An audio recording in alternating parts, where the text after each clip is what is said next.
Hi everyone, today we are going to learn how to use Discord as CRM. We will be using Bot Disco for this tutorial. Bot Disco is a no-code Discord bot builder. It uses triggers and actions so your bot can be highly customizable for your community. By the end of this video, you will be able to use Discord as a CRM, that is Customer Relationship Manager. For this tutorial, we will be storing users' Twitter URLs. Now let's get started. Step 1. Open Bot Disco and click Member Field. We will be creating a new member field that stores users' Twitter URLs. Step 2. Click New Member Field.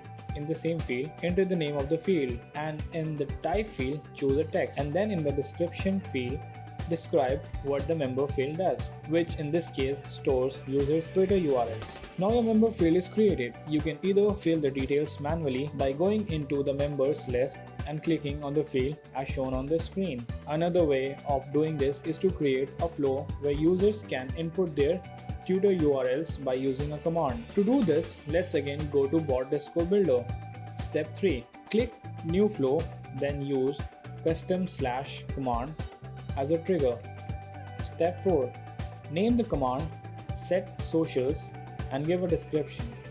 Now click on Add option and then choose the option type as text.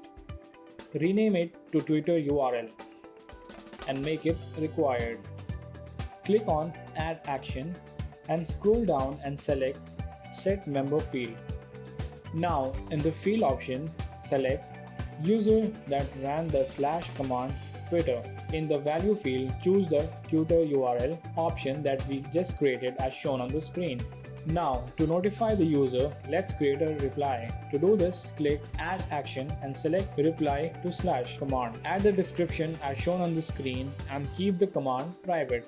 And finally, activate the flow using the button at the top right corner.